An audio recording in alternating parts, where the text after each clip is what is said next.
So, mga guys, good morning, good morning. Kagigising lang natin sa ano na, alas 10 ng umaga. Tamang chill lang tayo kasi maya is maliligo na tayo para pumasok sa trabaho. Kauwi nga pala ako kanina is mga ano na 3 AM. Sa tulog ako mga 4 alas 5.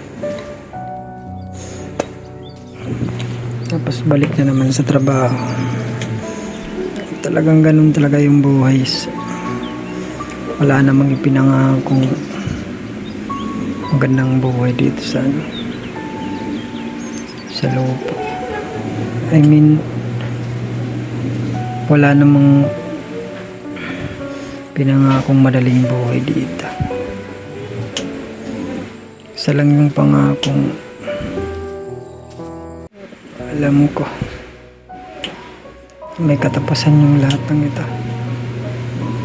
May pinangakong lugar na kung saan wala na tayong alalahanin lahat, kundi yung sambahin lang, hindi na lang sambahin lang ng ating Panginoon. Sa ating pagsambay, kontento tayo. Wala tayong nararamdaman takot, pangamba. Sobrang kaligayahan lang yung mararamdaman natin doon sa ipinangakong lugar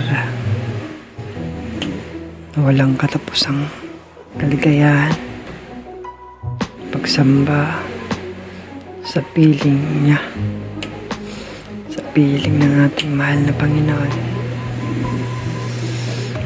Kaya kung kayo na nahihirapan din sa pagkakataong ito, dasal lang tayo, huwag tayo mawala ng pag-asa.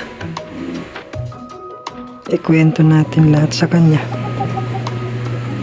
Lahat ng ating paghihirap, lahat ng ating mga gustong gawin sa buhay,